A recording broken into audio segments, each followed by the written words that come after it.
Hola, muy buenas tardes a todas y a todos y bienvenidos a la primera Feria Iberoamericana del Libro y la Lectura. Hoy tenemos la presentación de un libro, Dioses de nuestros padres, de Julián González, y tenemos la suerte de que le acompañen pues, un autor maravilloso, castellano-manchego, Antonio Lázaro, muy conocido en las tierras manchegas, ¿verdad? Castellano-manchegas, y tenemos a Roberto Gómez, que es psicólogo y psicoanalista, que además es un estupendo amigo y que nos va a dar una visión también de esta lectura que él ha hecho, pues un poco como amigo, le hemos pedido que esté para compartir este rato con nosotros y también, bueno, pues desde su conocimiento, ¿no? Del mundo del psicoanálisis. Así es que, sin más dilación, os dejo con los tres ponentes, con los tres panelistas, Julián González, Antonio Lázaro y Roberto Gómez.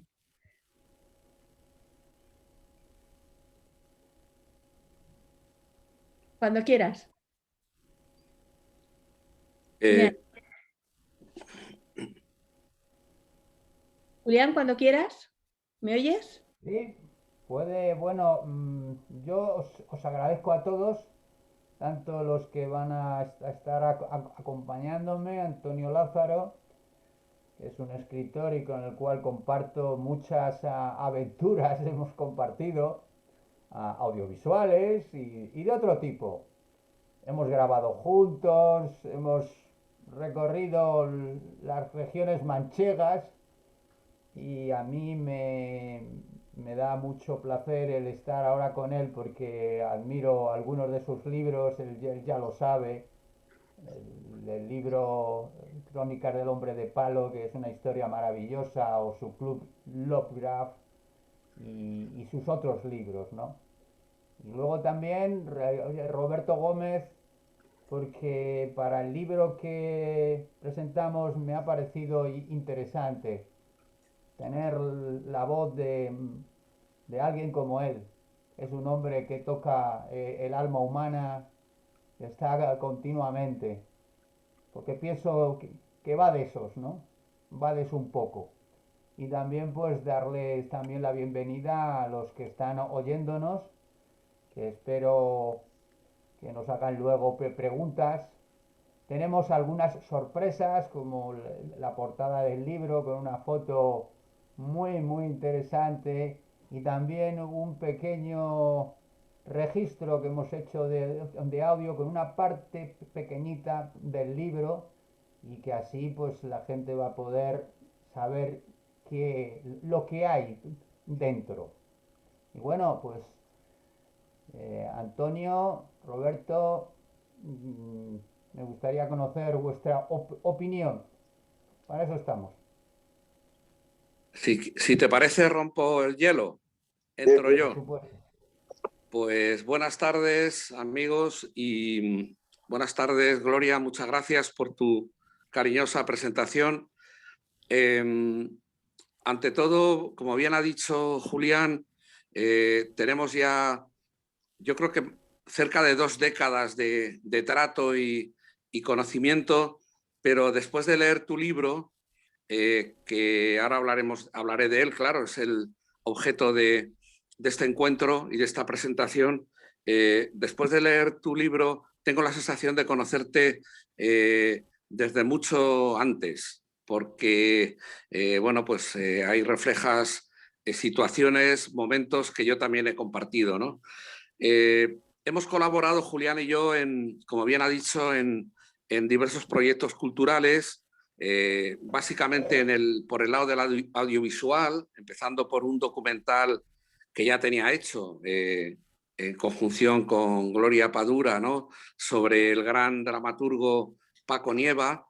Y bueno, pues a partir de ahí luego han surgido otros en los que yo también me he implicado personalmente y creativamente un poco, como el de El ingeniero Betancourt y las minas de Almadén, que es un episodio interesantísimo, que como tantas cosas Julián nos desvela, porque hay que decir que Julián es un gran avanzado, él tiene una especie de imán para detectar, para anticipar temas, que eso se ve mucho en su literatura y en esta especie de ensayo novelado o novela ensayística que es Dioses de nuestros padres. ¿Y es héroes de nuestros padres o dioses? Dioses. Dioses de nuestros padres. De repente he anotado aquí héroes, absurdamente. Y bueno, pues tiene ese aspecto de anticipatorio. Compartimos, yo como autor he tocado otros géneros, pero la ciencia ficción y el fantástico, el thriller fantástico, es un poco el campo que me interesa explorar, el desvelamiento de otras realidades. Por ejemplo, en el Club Lovecraft, que es un homenaje al gran maestro de Providence, y que es una novela que nos unió mucho y que me animó mucho. Se publicó en Planeta, es la que ha tenido más repercusión de todas las que yo he escrito hasta ahora, y va de eso, ¿no? De bueno, cómo en tiempo presente coincide una renovación de ciclos ancestrales y pretéritos y futuros, como el tiempo es circular o como el tiempo es una especie de bucle o de 8 que viene y va y nos lleva y nos trae. Y bueno, pues hemos coincidido en el fervor de algunos autores, como por ejemplo Philip, yo decía Philip K. Dick, pero es Philip K. Dick, como bien me ilustró Julián González, ¿no? Y sobre todo la novela El Castillo, que la cito porque tiene mucho que ver con el libro que hoy presentamos. Mucho que ver en cuanto a que comparten un denominador común o un punto de partida común. ¿Cómo serían las cosas si no hubieran sido como fueron? En este caso, en el caso del Castillo de Dick, se refería a la Segunda Guerra Mundial y a un triunfo global de las potencias del eje. Alemania se había quedado con la hegemonía del hemisferio occidental oriental, y Japón mandaba en Estados Unidos, concretamente en California, que era el escenario que es el escenario de la trama. En el caso de Julián, la Guerra Civil Española ha acabado en tablas y ha habido una negociación, y la España oriental, que viene a coincidir más o menos con la España republicana, tiene su propio régimen que coexiste a la manera de las dos Alemanias, ¿no? Con la España occidental, que sería la España franquista, la España tradicionalista, capitalista luego, desarrollista, etcétera. Bueno, es una visión realmente original y sorprendente.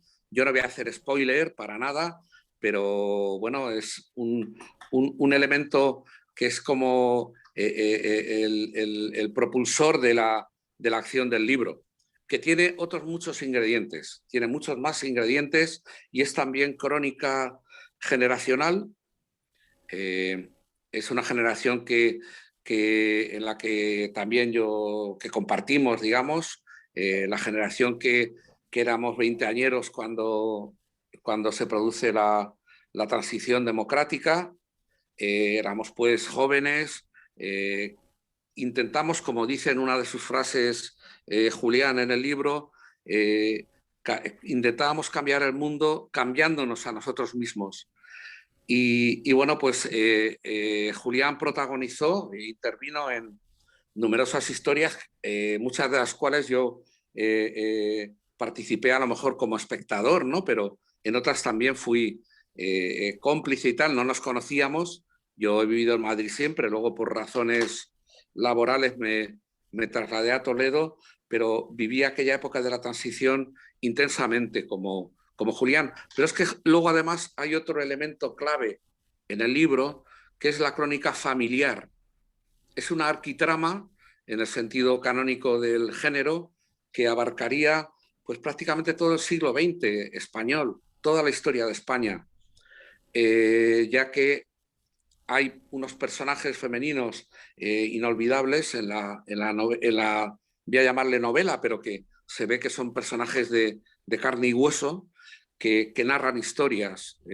Entonces hay toda una tradición del mundo rural esto que ha mencionado, bueno, no lo hemos hablado creo antes fuera de cámara, digamos, acerca de los cangrejos del Tajo, que yo creo que eran más bien del Júcar, pero porque yo también los recuerdo, yo soy de Cuenca y me crié en Cuenca, que es uno de las localizaciones, digamos, de la historia.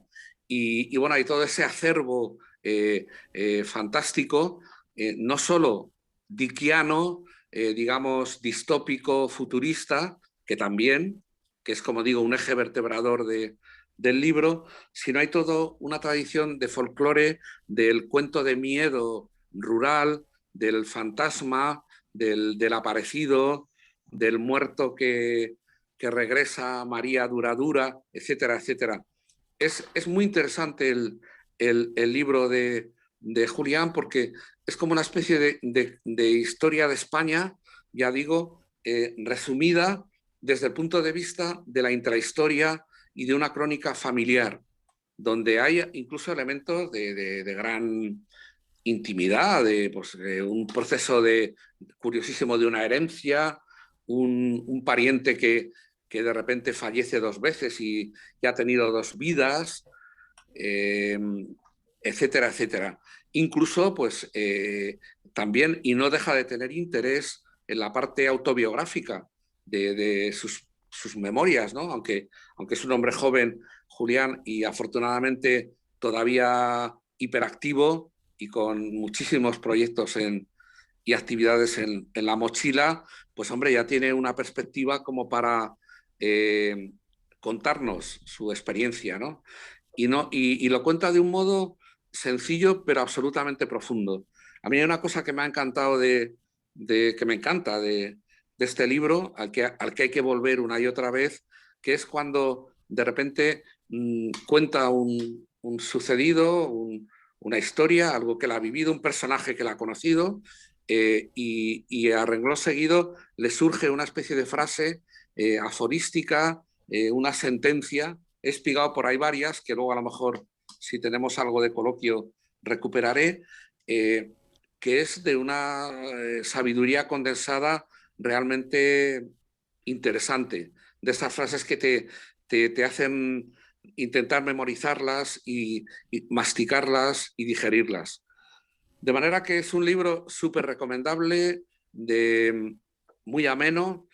Van a desfilar por sus páginas personajes emblemáticos, unos, malditos otros, no sé, poetas maravillosos que fulguraron y ahora poca gente se acuerda de ellos, en el Madrid de los 70 y los 80, como Eduardito Aro Ibars o Fernando Márquez el Zurdo, que fue un personaje clave al hablar de la movida, y realmente poca gente de generaciones posteriores lo recuerda, cuando era quizá el gran ideólogo junto con Santiago Auserón, pero yo creo que incluso un poco más, que en su libro Música Moderna, que recuerda aquí muy bien Julián, el ideólogo verdadero de aquella movida.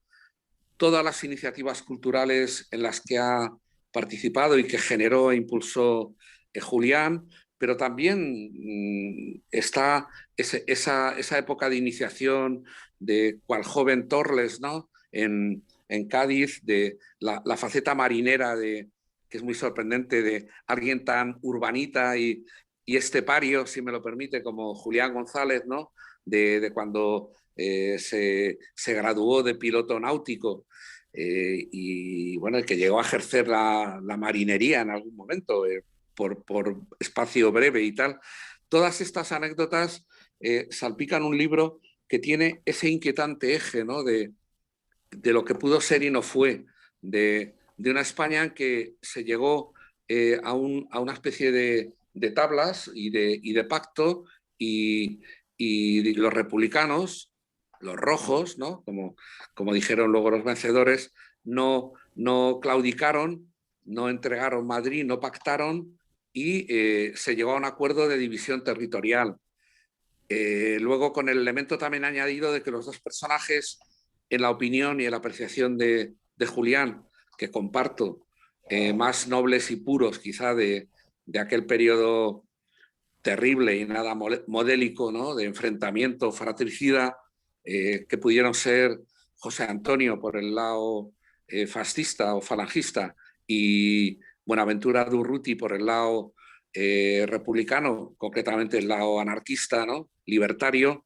Estos dos personajes, y ya voy a cerrar mi intervención para dar paso a los compañeros, estos personajes vendrían a ser, sobrevivieron, no murió de un balazo Durruti en la Moncloa, en el frente de Madrid, de una bala perdida que no se sabe muy bien de qué lado vino, aunque se sospecha que del lado stalinista, y Franco, pues José Antonio no fue fusilado por las tropas, no fue fusilado por la República en la cárcel, en el penal de Alicante, donde estaba. De manera que bueno, y los acaba comparando con iconos al José Antonio Real y al Durruti Real, con iconos del rock and roll, ¿no? Que viven fugazmente y tienen una muerte joven, ¿no? Una muerte bella y joven, si es que se puede llamar bella a la muerte en ningún caso. De manera que, nada, recomendaros a todos los que podáis estar, todos y todas, los que podáis estar viendo esta presentación, a adentraros en las páginas de este libro que yo creo que va a tener un recorrido grande, porque, ya digo, cubre un periodo grande y lo cubre además desde el punto de la verdadera memoria histórica, la intrahistoria transmitida oralmente de padres o de madres y tías, en este caso a hijos, y de la experiencia vivida, la vida vivida.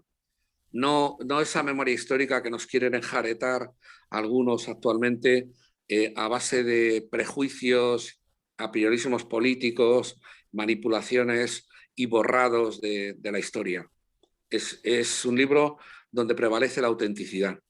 Y nada, quiero felicitar a Julián y dejo paso a mi compañero de presentación.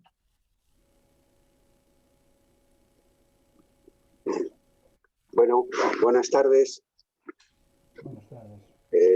Siguiendo esas frases cortas que ha dicho Antonio, yo voy a empezar por ahí.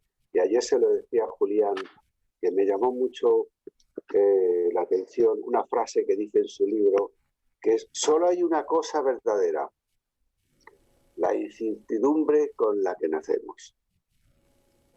A mí aquella frase me llamó mucho la atención porque es una verdad de este país. Julián ha tenido la capacidad de llegar al alma de este país, con historias. Yo creo que ha tenido una capacidad excepcional. Me recuerda mucho cuando empecé a leerlo, de aquel cuadro de Goya en el que hay dos labriegos, gente de campo, ruda, que sufre, enterrados hasta las rodillas y con dos garrotes cada uno pegándose palos. Esa es la España que Julián trae. Y Julián ha tenido la capacidad y la sabiduría y el arte de hacer una España que yo creo que actualmente mucha gente la está viviendo. Dejémonos ya de garrotazos. Esa España que él dibuja entre José Antonio y Urrutia, intentando, bueno, pues entenderse, comprenderse, como de alguna forma hizo el presidente de la República, ya cerca de la acabada de la guerra, que enviaba a Franco hablando cosas de armisticio, de paciencia, de complicidad, de arreglar el asunto. Lo que pasa es que, claro, no se llevó a cabo. El libro, insisto mucho, que es parte del alma de este país y de esta situación real. Yo creo que estamos un poco parecido a como a estas épocas en las que habla Julián. A mí me ha gustado mucho en ciertas partes cómo ha captado, por ejemplo, cuando él era niño, ese Madrid sin calefacción, sin electricidad, cómo los niños se metían en la cocina, al lado de la estufa. Bueno, al lado de la cocina de cocinar, estufas no había, claro.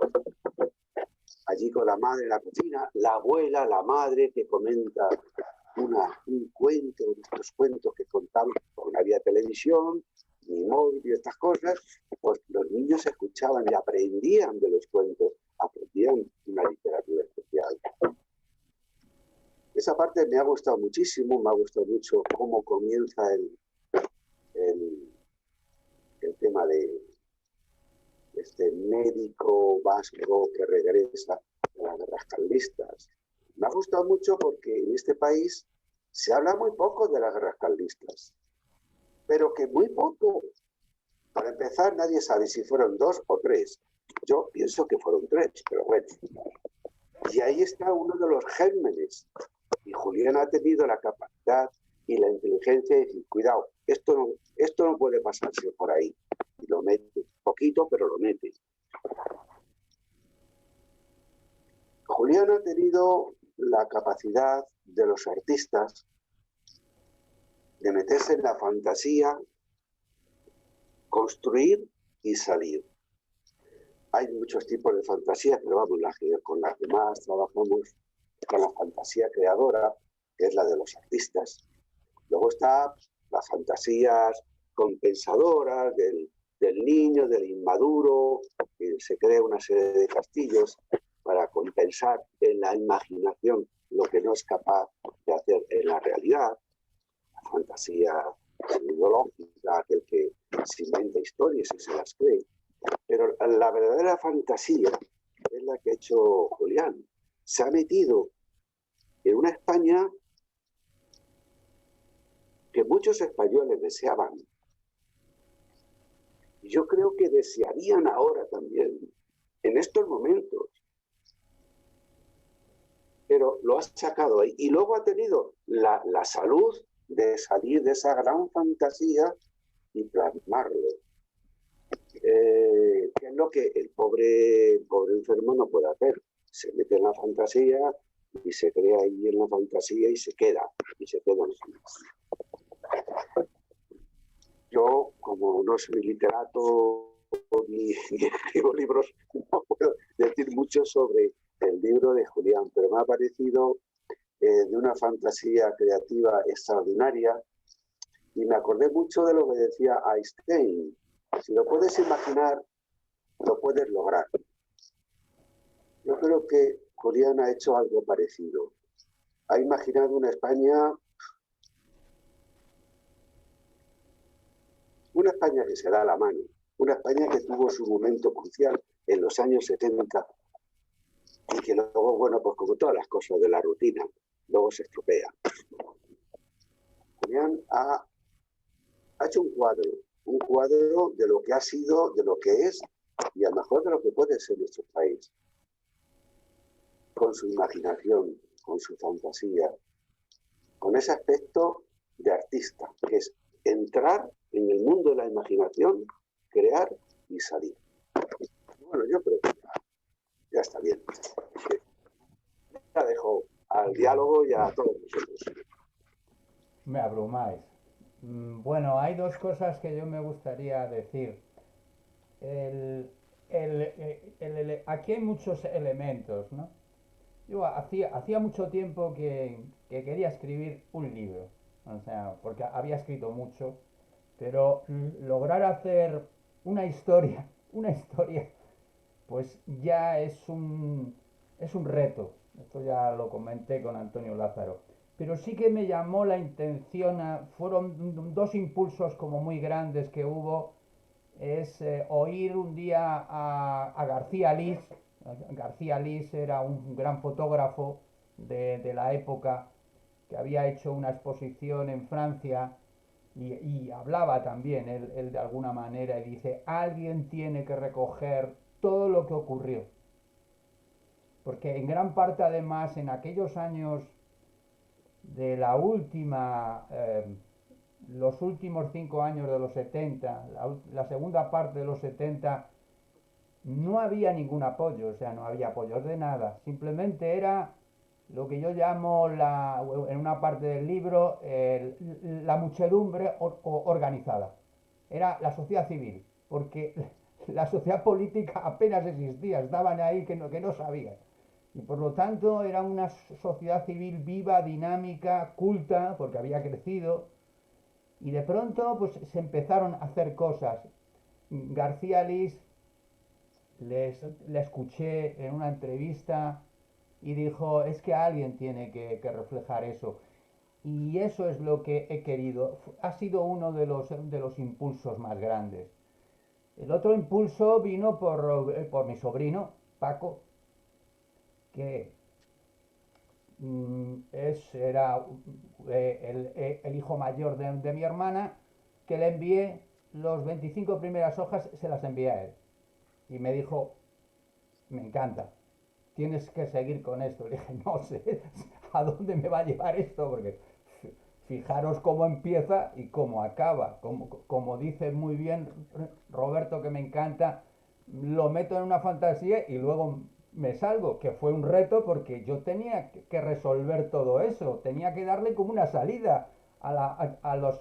Tú te creas un mundo y dices, pero esto no lo puedo dejar a medias, tengo que entrar y tengo que salir. Y ahí es cierto que cuando tuve la maravillosa experiencia de vivir en el este de Europa en el año 89, pues tuve la gran suerte de ser un personaje muy directo de lo que había ocurrido en las dos Europas, ¿no? La Europa del Este y la Europa occidental. Estuve en Rumanía, entré con un equipo francés en la caída de Ceausescu y luego estuve en la URSS prácticamente 6 meses antes de la caída del muro. Y esas dos visiones de las dos Europas me impactaron y se nota. Y dije, bueno, lo utilicé como un argumento muy interesante. Yo creo que fue una de mis aventuras personales el ir a la Europa del Este, ver cómo estaban hechos polvo. Siempre me acordaré, ¿no? de, la, de cuando estaba en Rumanía, porque fui con una misión humanitaria francesa y me tocó ir al norte, coger un avión sin cámara de presurización hasta el norte y bueno, pues allí el compartir con aquellas gentes que la verdad habían sobrevivido como habían podido. Y luego el viaje a la URSS donde Rusia estaba que se caía a pedazos, ¿no? Entonces, aquello fue de un impacto como tremendo, ¿no? Entonces, pues bueno, también he hablado de eso. Y claro, estos tres elementos han sido como una dínamo, ¿no? El tema de la generación esta, lo que yo llamo los últimos 30 años, ¿qué ha ocurrido, ¿no? En estos últimos 30 años, ¿no? O sea, es porque indudablemente tú ves lo que ocurre ahora y lo que ocurrió entonces y dices, podíamos haber evolucionado de otra manera porque había buenos palillos. Yo siempre creí y lo vi, que había una sociedad civil, una sociedad tremendamente generosa, dinámica, y cómo eso, además yo me acuerdo porque lo digo en el libro, José Manuel Costa me lo explicó fácilmente. Dice, José Manuel Costa, que ha tenido un programa en Radio Nacional, Mundo Sonoro, pero que era editorialista del País, me lo explicó un día precisamente en la presentación que fui a ver, la segunda edición de Música Moderna del Zurdo. Fui a verlo a la fábrica, la presentación, y estaba él allí. Y luego estuve con él y me lo explicó. Me lo explicó de una manera así, con las palabras. En el año 82 parece que se pusieron de acuerdo para que toda la sociedad civil dejara de tener peso. Así, fue algo que me dejó, digo, ahora empiezo a comprender esta desmovilización que hay ahora. Porque ese dinamismo que había en los finales de los 70 y los primeros de los 80, y cómo se planteó, yo nunca he creído en las manipulaciones mucho, pero cuando me lo dijo Costa que era editorialista del País, que se dedicaba a escribir los editoriales del País, y me soltó eso, me quedé.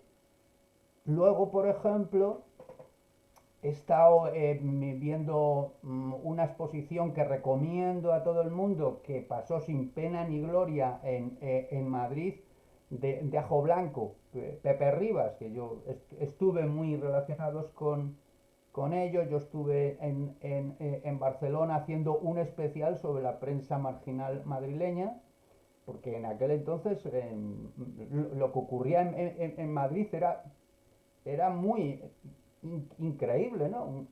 ¿Cómo se pasa una ciudad que era más bien un poco cortita a nivel de, por ejemplo, cuando explico a la gente, en el año 76 y 77 no había ningún local de música en directo en Madrid? Tú fíjate cómo ha evolucionado todo. Entonces, claro, impactamos allí unos cuantos, entre los que estaba seguro Antonio, y también Paco Castañón, por ejemplo, que es un personaje también que tiene una historia impresionante. Y empezamos a decir, esto hay que hacerlo otra cosa. Y de la nada, porque explicar ahora a la gente, que es que a la gente ni se planteaba que hubiera ayudas. Nos lanzábamos y punto, con lo que había, con lo que teníamos. Y se fue capaz de convertir una ciudad más bien burocratizada, porque es curioso cómo esta gran ciudad, que había resistido un cerco de 3 años, que prácticamente no existe en la historia. O sea, cuando tú analizas la historia de esta ciudad, como me contaba mi madre me decía, la gente venía de los pueblos a ver qué era eso de la guerra a Madrid, y me decía, toda la calle Princesa está batida por la artillería nacional que está en la ciudad universitaria. Y se pasaron así 3 años. Y tú dices, leche, esto es algo que yo no conozco ningún cerco de 3 años. Vamos, ni los de la Segunda Guerra Mundial, los grandes cercos que han ocurrido en el frente oriental. Y de pronto dices, pero bueno, y eso sí que coincidiría, que era, ¿cómo es posible que dos cosas coincidieran? Tiene que ver mucho con el alma de esta ciudad. En los finales de los 70, una sociedad civil muy dinámica es capaz de revolucionar todo, de la nada, como ocurrió un poco en la guerra civil, como una ciudad sin ningún ejército es capaz de aguantar un cerco de 3 años y tres embestidas. Pues todas estas cosas yo creo que nos hacen el meditar mucho sobre las realidades, ¿no? Y cómo eso de pronto deriva en lo que tenemos ahora. Entonces, bueno, os agradezco, porque yo en el libro también invito a pensar de que se pueden cambiar las cosas. Solo hay que poner los aditamentos especiales. Y sobre todo esa última frase del libro con el que cierro, que es de una buena amiga, que es una persona muy especial, que me lo recordaba Antonio, ¿no? Que dice, y es un poco humildad.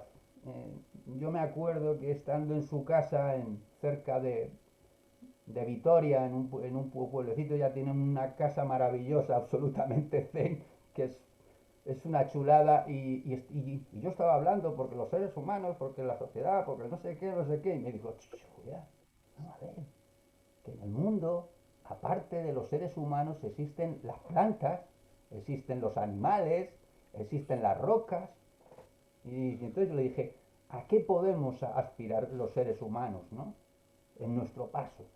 Y entonces fue cuando me dijo, solo podemos aspirar a poner una semilla o algunas semillas y esperar que alguna florezca.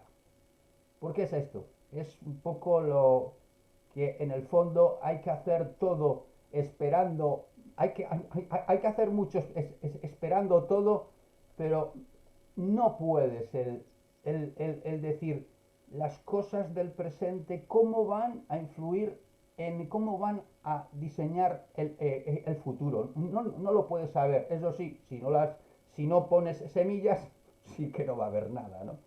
Entonces por eso cierro el libro un poquito con esa frase de Eva Iturricha que, que me dejó con la boca abierta, ¿no? O sea que cuando yo suelto algunas frases de esas también es porque ha habido otras personas que en un momento dado pues me han impactado, me han dejado así, ¡pam!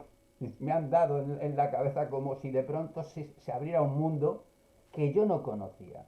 Es un poco como las matriuscas rusas, ¿no? Es como decir, joder, tíos, estamos hablando de los seres humanos, pero en el planeta Tierra existen otros seres, ¿no? Y nos los estamos cargando a todos, porque es que ya damos por sentados de que no existen, ¿no? Entonces, bueno, creo que esa frase es para mí el cierre. Me gustaría compartir una pregunta que estamos recibiendo de los espectadores que están compartiendo esta tarde con nosotros.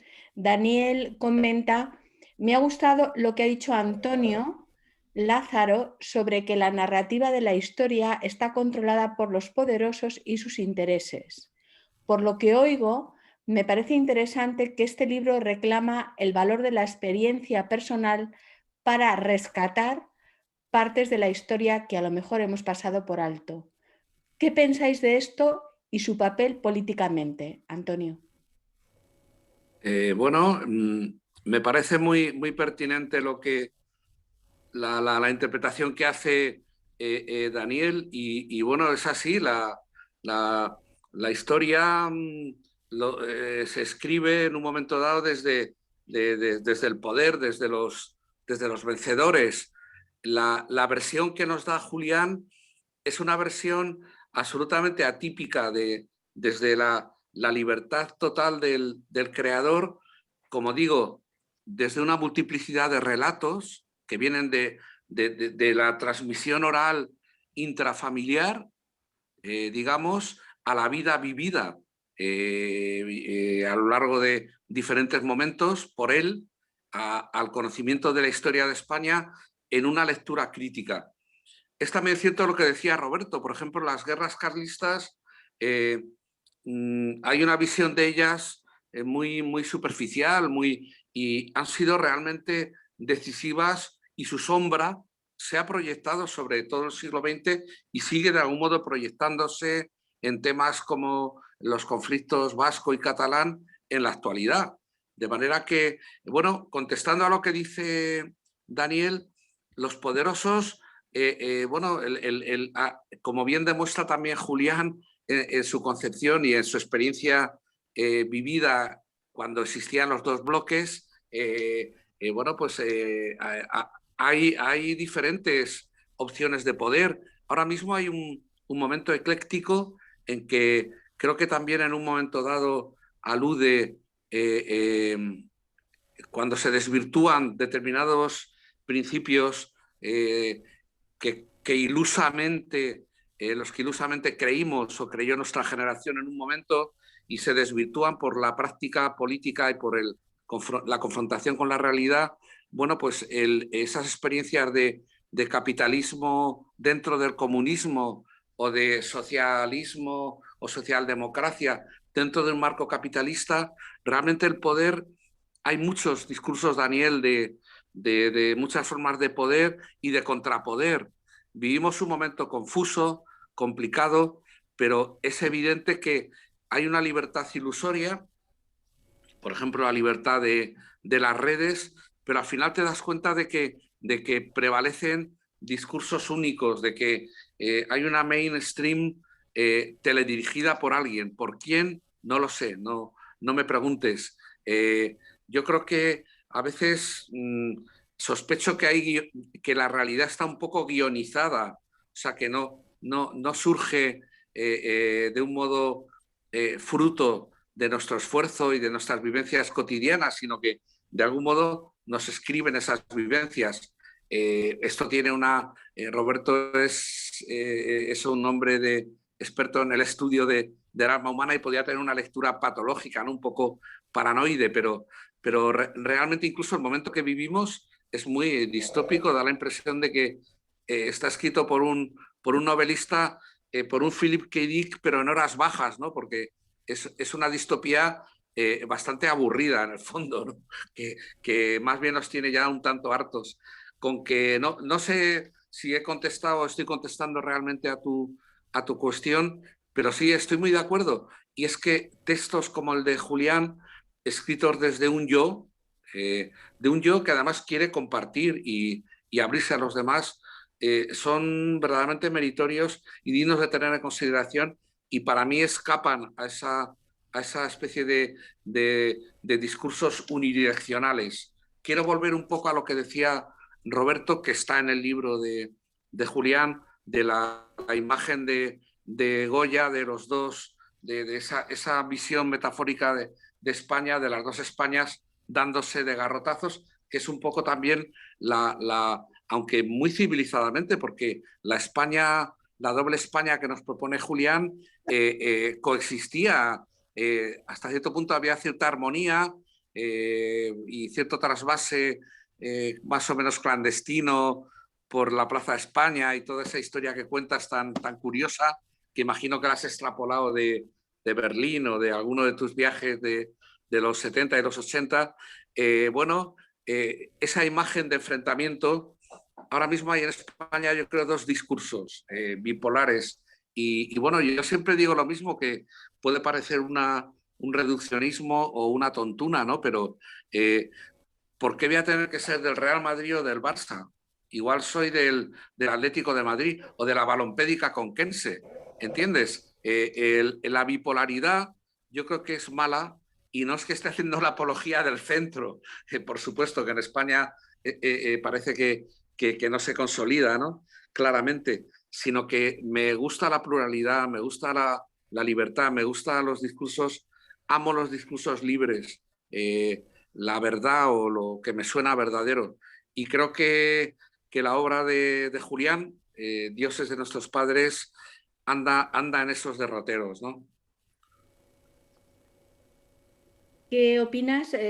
Porque la pregunta de Daniel era para todos los panelistas, así es que pasamos a Roberto. Bueno, sí. Bueno, a mí me ha parecido, yo he entendido bien la novela, es como un discurso de película, de lo que llaman el flashback. Va y vuelve atrás y vuelve, pero estudiando un poco más el flashback, es lo que en medicina se llama la anaplepsis, que es el restablecimiento. Yo creo que en el ánimo de Julián, si me lo permites, hay como un ánimo y una querencia de restablecer algo que el pueblo español viene reclamando desde la historia de Fernando VII, quizás más atrás. Un restablecimiento que dejemos de una vez por todas las incertidumbres, las malas ideas, y que empecemos a llevarnos bien. Comentan que un famoso político alemán, le preguntaron a principios del siglo, que fue primer ministro alemán, le preguntaron qué le parecía a España como país, y el hombre dijo que era un país muy duro y muy fuerte, porque desde la Edad Media estaban pegándose garrotazos los españoles, desde la Edad Media. Y estamos más o menos muy parecido, muy parecido a mí. Yo creo que Julián en su trabajo ha conseguido transportarnos el discurso de nuestros abuelos. Hay un fenómeno en la psicología, que es el traslado del discurso. Será en madres, pero también será en hombres. El discurso de la abuela que se traslada a la madre, y en la madre que se lo traslada a la hija. Traslada el discurso o sus defectos, o sus virtudes. Y yo creo que en este caso estamos como un traslado de ese discurso de nuestros abuelos. Hay mucha gente que se empeña en decir que ya hay que pasar página, que esto ya está acabado. No, no, no, es imposible. Porque mis abuelos hicieron su discurso a mis padres y mis padres me lo han pasado a mí. Y ese discurso está vivo. La historia no ha pasado, está viva. Y Julián ha colocado, ha plasmado esa vivencia de los discursos, tanto de un lado como de otro. Y además ha tenido la idea genial de que dos bandos totalmente tan antagónicos lleguen a un acuerdo en este país, con lo cual me parece extraordinario. Da esperanza. Es un libro que da esperanza. Bueno, sí, hay una cosa que hay una persona que no se ha incorporado porque tenía que incorporarse, porque ahí hablo de un personaje real de mi familia que tiene una historia totalmente fantástica, que es Teo González, ¿no? Que su hija iba a estar aquí. Mi tío Teo, que era un personaje, por ejemplo, esto es real, él fue adiestrado y entrenado en los comandos para liberar a José Antonio, por eso cuando yo hablo de eso, lo hablo con una síntesis. Era un hombre muy, muy, muy especial. De hecho, fue un falangista de primer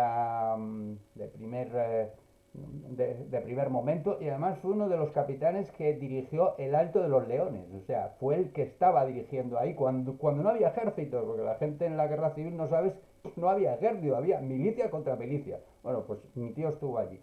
Bueno, este hombre que luego estuvo en el frente oriental, luego yo hablaba con él de política muy abiertamente, porque resulta que es que fue totalmente apartado, porque cuando surgió todo el régimen de Franco, mi tío se volvió a enfrentar, o sea que era un luchador nato, porque no le gustaba, por ejemplo, no le gustaba que unieran los tradicionalistas. Y dice, ¿cómo es posible que este señor me haga ponerme a mí una boina roja, los tradicionalistas?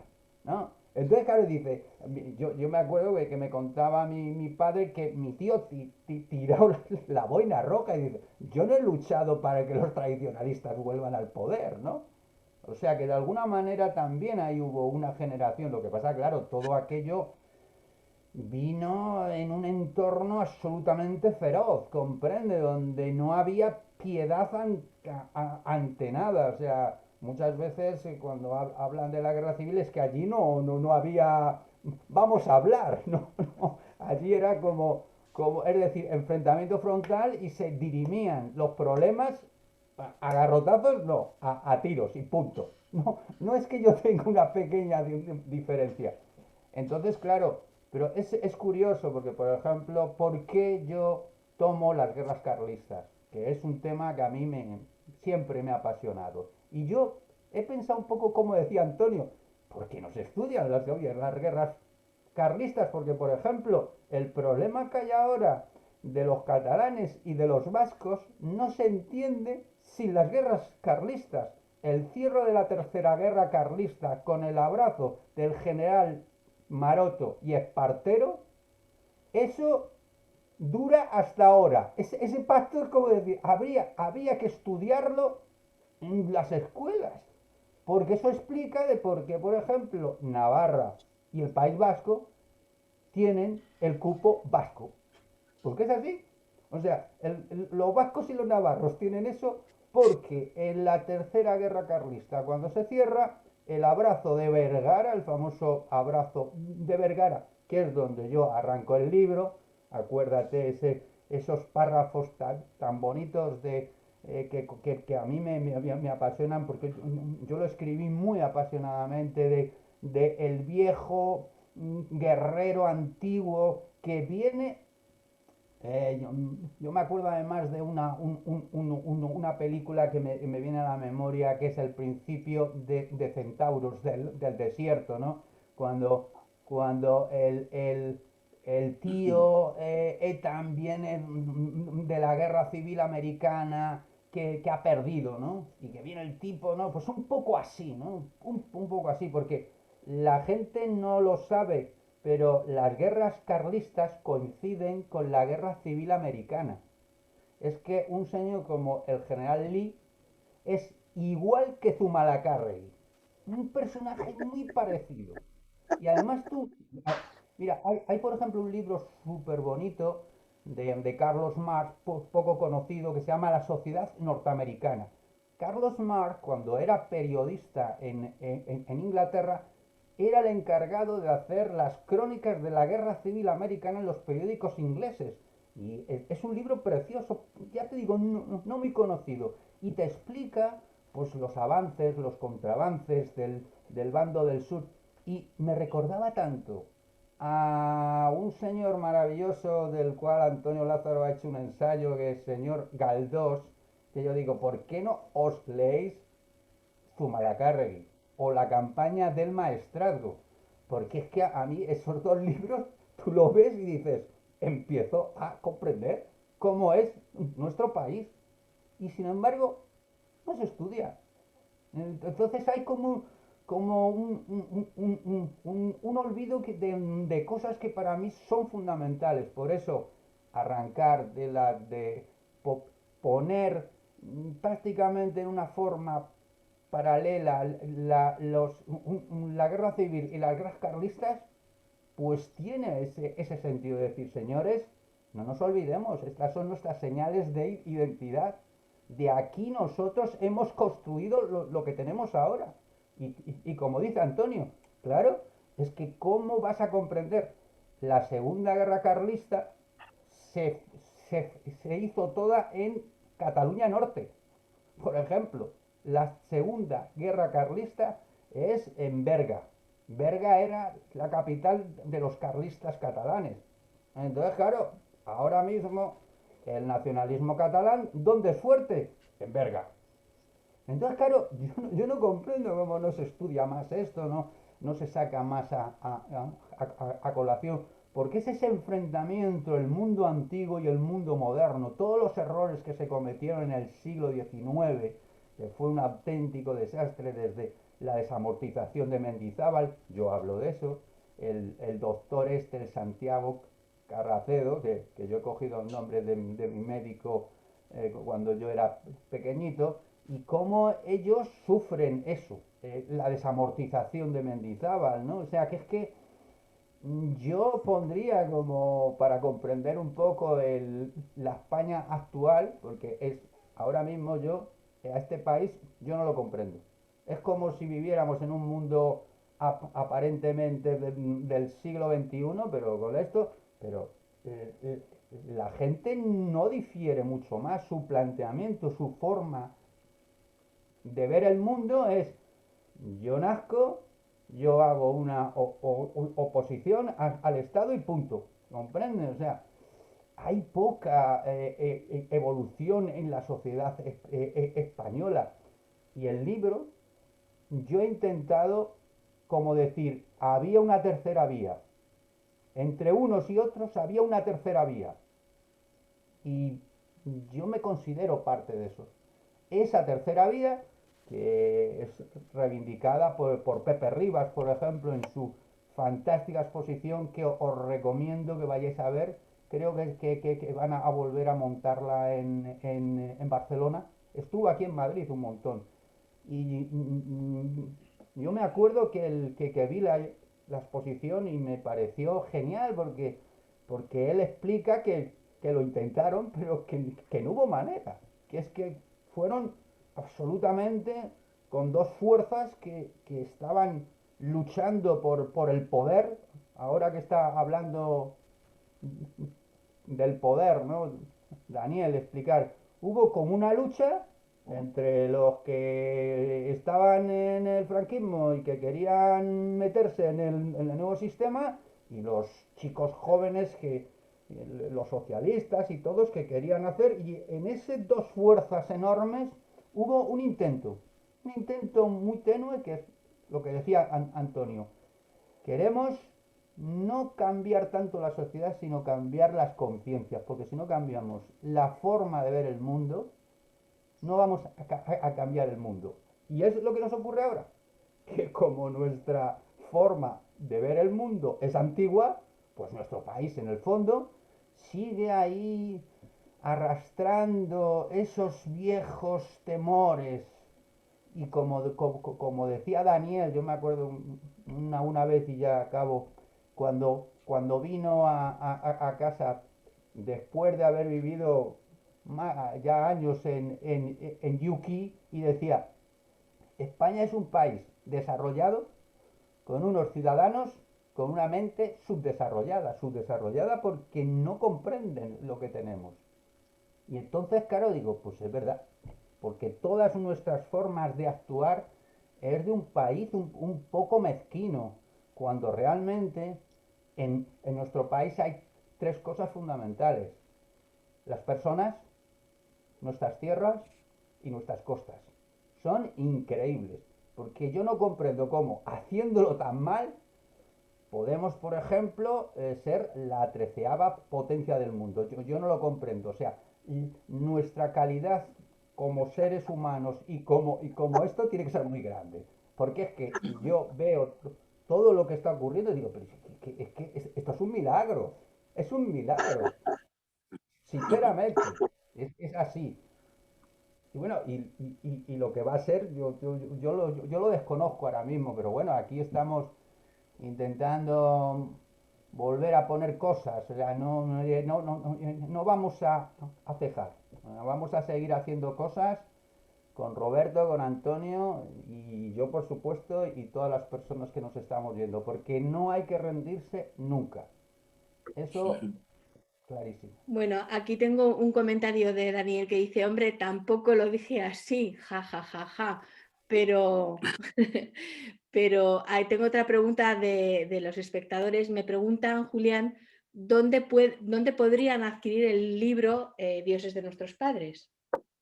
Bueno, pues tengo que decir que se va a poder hacer, descargar en nuestro marketplace, pero nosotros os lo vamos a enviar porque hemos tenido una con la estamos trabajando en la edición final. O sea, Antonio y yo estamos trabajando en una edición especial y yo creo que para dentro de una semana nosotros os enviaremos a todos los que estáis aquí ya el enlace para que podáis el descargarlo, porque además está en ebook. Y además quiero hacer una noticia muy interesante porque además para Antonio y para Roberto, cuando les diga esto, va a ser una continuación de este debate, pero con un nivel totalmente diferente.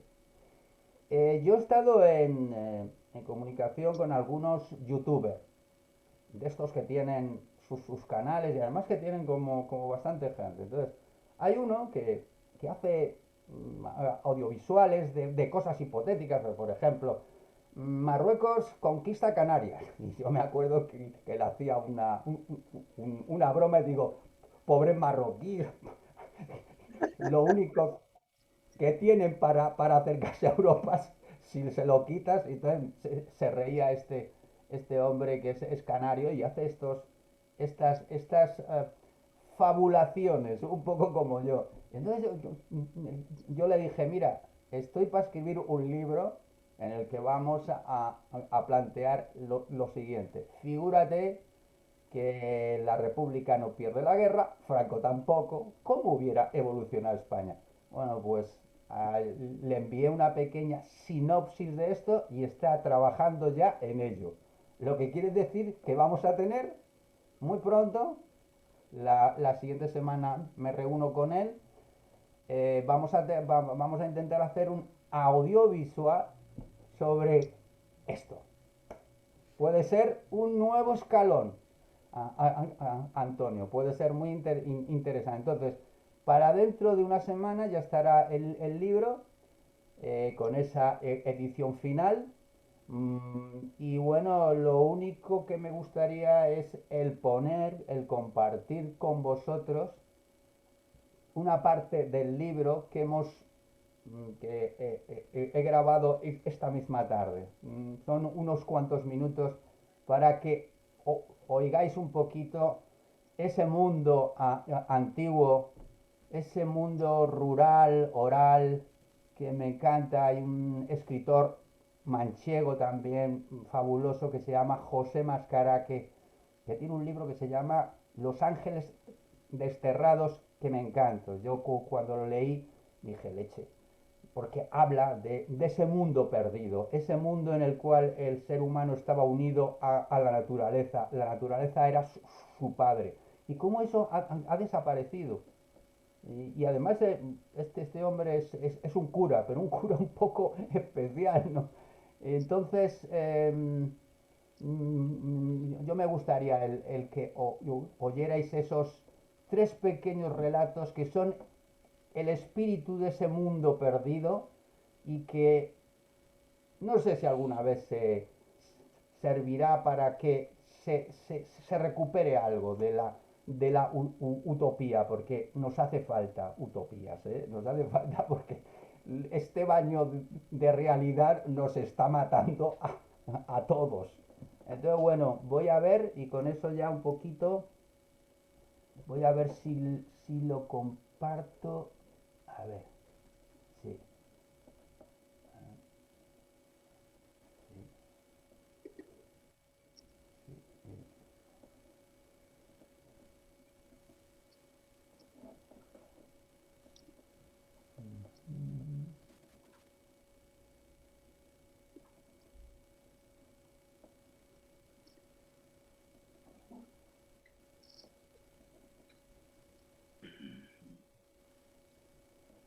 El relato del bosque era contado por...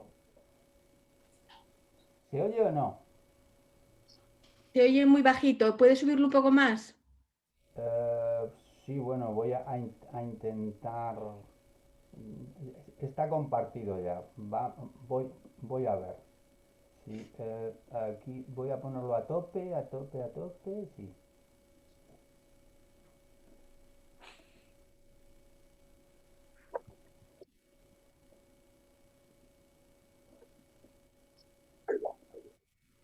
Vehemencia. Con vehemencia. A ver, espérate. El relato del bosque era contado por María con vehemencia. Una mula caminaba lentamente cargada con algunos aderezos y utensilios para la cosecha.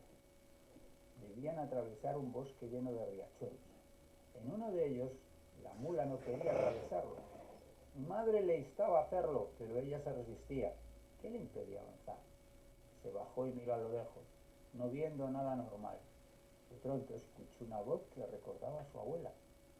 ¿Era real o su imaginario? No atravieses ese riachuelo, el peligro te acecha, escuchó con sorpresa sin comprender su significado. Jesús, que la acompañaba, le instó a no dar crédito a esas voces que ella no oía. Solo ella escuchaba. Estaba loca. Julián, María siempre ha hecho caso de sus intuiciones. Julián, Sí. no se oye, ¿eh? No se oye. No se oye bien, Julián. Bueno, pues nada, vamos a ver. Es una pena, pero bueno, ¿qué le vamos a hacer? A ver, voy a intentar... Si quieres, Julián, si me das el texto, puedo leerlo Bueno, en alto. aquí es que no está compartido aún, espérate. Compartir, ahora. La única muestra de cordura en un... ¿Se oye mejor ahora? Ahora no se oye nada. Buscar otro camino donde no se oye nada. Déjame el texto. No sé cómo quieres que te dé el texto, porque está en el ordenador, mira. Mira. Vale, pues lo leo si quieres. No. Vale. Toma. Lo va a leer Gloria directamente, porque es la única manera. Vamos a ver. Aquí es suficiente. Documentos. Aquí está.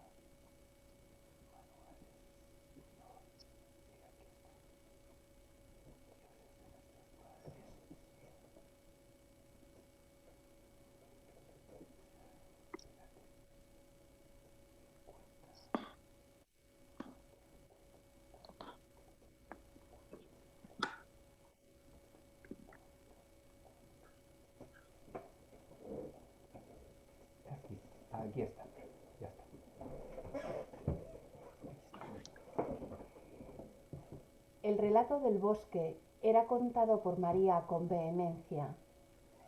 Una mula caminaba lentamente cargada con algunos aderezos y utensilios para la cosecha. Debían atravesar un bosque lleno de riachuelos. En uno de ellos, la mula no quería atravesarlo. Mi madre le instaba a hacerlo, pero ella se resistía. ¿Qué le impedía avanzar? Se bajó y miró a lo lejos, no viendo nada anormal. De pronto, escuchó una voz que le recordaba a su abuela. ¿Era su imaginación o era real? No atravieses este riachuelo, el peligro te acecha, escuchó con sorpresa, sin comprender su significado. Jesusa, que la acompañaba, le instó a no dar crédito a esas voces que ella oía. ¿Solo ella las escuchaba? ¿Estaba loca? María siempre ha hecho caso de sus intuiciones. Eran su guía en un mundo desconocido y peligroso. La única muestra de cordura en un mundo inseguro. Decidió dar media vuelta y buscar otro camino donde cruzar el riachuelo. Y así lo hizo. Hizo el camino de vuelta y en un recodo encontró otra senda por donde pudo cruzar el riachuelo. Jesús se lo echó en cara, pero no mucho, habida cuenta de la seguridad con que María decía las cosas. Al llegar a su destino, en la era donde se preparaba la cosecha, recuperaron el resuello y repusieron fuerzas con buenas viandas. Al contar el pequeño altercado a su tía Eladia, ésta les comentó: «Habéis hecho bien. Hace poco un aldeano de la zona que cruzó ese riachuelo fue encontrado muerto, su mula espantada. Había sido mordido por una serpiente y muerto allí mismo». Las serpientes llenan los relatos del mundo rural oral y con diferentes versiones, y ese hecho hacía que fuera adquiriendo carta de veracidad. Personalizar las historias transmitidas oralmente permiten que parezcan verídicas, construidas a imagen y semejanza de cada persona. La historia de la bicha era la predilecta de mi madre. Cuenta la historia de una mujer con un hijo recién nacido. Vivía feliz de su nacimiento. La mujer había tenido problemas para tener hijos y el nacimiento de su vástago fue motivo de jolgorio y alegría. Los hijos siempre traen eso, alegría y regocijo. El niño salió bien y la mujer se preparaba para darle la leche que le haría crecer. Al poco de darle de mamar, vio cómo el niño siempre estaba llorando de hambre y ella se preocupó. ¿Cómo era posible aquel estado del niño? Su familia intentaba comprender ese estado de cosas y la mujer sentía que su alimento no era suficiente. ¿Era insuficiente el alimento de la leche materna para el niño? La mujer preocupada hacía crecer en ella un sentimiento de culpa. Así ocurrió hasta que comprendieron que algo estaba interfiriendo en el normal suministro de la leche materna de la mujer. Una noche se quedaron en vela y comprobaron cómo una sombra se deslizaba por la habitación donde dormía la mujer. Se elevaba por la cama y se introducía por debajo de la ropa de la mujer hasta sus pechos. La mujer, en su somnolencia, soñaba con que era la boca de su niño. Lo que no sabía ella, que la boca era la de la bicha, que absorbía la leche de su pecho, dejando mucho menos alimento para el niño. Al despertar, los sueños no se recuerdan totalmente y solo le quedaba un recuerdo muy difuso del hecho. Prepararon al efecto un dispositivo para desincentivar a la bicha a acudir a su cita nocturna. Así lo hicieron, colocando en el lugar donde la mujer yacía una gran almohada que hacía de bulto debajo de las sábanas. Al poco de 3 noches, la bicha no volvió más y nunca se supo de ella. La mujer cambió de habitación para dormir y toda la producción de leche materna alimentó a su hijo, criándose fuerte y sano. Bueno, con esto es una muestra, sobre todo de que Bravo. Gloria es una gran declamadora, o sea que vamos a aplaudir porque es un placer oírla. Y bueno, esto es un ejemplo Magnífico, Gloria.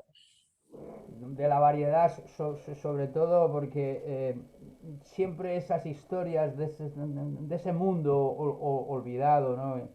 Siempre me dejó muy desarmado frente a toda la tecnología que tenemos, ¿no? Esa manera tan práctica que tenía de resolver las mujeres de aquella época, ¿no? Y bueno, el cerrar un poco el diciendo que las revoluciones se hacen porque las mujeres quieren, ¿no? O sea, esto yo lo tengo súper claro. Eso tú ves todas las revoluciones y como no cuentes con las mujeres, las revoluciones no se hacen. Esto yo lo tengo claro, en la Revolución Francesa ocurrió, en la Revolución Rusa y hasta en esa pequeña revolución que hubo en los años 70. Pues por ejemplo, la gente sabe poco que hasta el año 77 una mujer que tenía una cuenta corriente en el banco tenía que tener la autorización de su marido, si no, no le dejaban sacar la pasta. O sea, esto en el año 77. Entonces, claro, eso fueron también las madres que hicieron que sus hijas pues ya estaban hartas de decir, vamos a vivir lo mismo. Por eso yo creo que es una parte de la historia de este país que está un poco olvidado y también el libro rinde un poco homenaje a eso. Entonces yo os doy las gracias porque habéis dicho mucho más de lo que yo pensaba, ¿no?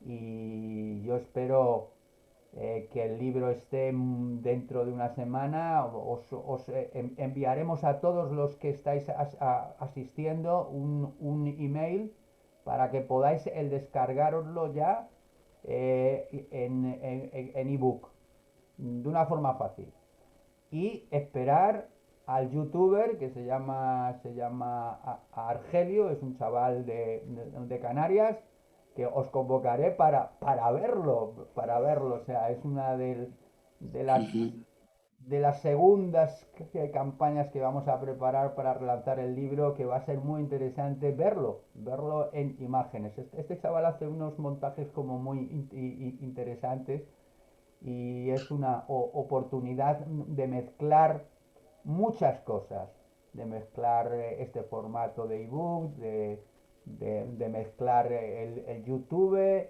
y, y ponerlo. Es una, como digo yo, igual que el cine tiene ventanas, que se llaman las ventanas, porque ya no solo es la pantalla, los libros empiezan a tener también otras ventanas.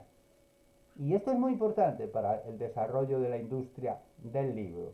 O sea, el que tenga el libro tenga otras ventanas nuevas va a ser un acicate para que esas historias maravillosas lleguen. Por supuesto, no solo la mía. Y esperando que Antonio pues escriba su próximo libro, pues también podemos hacer así.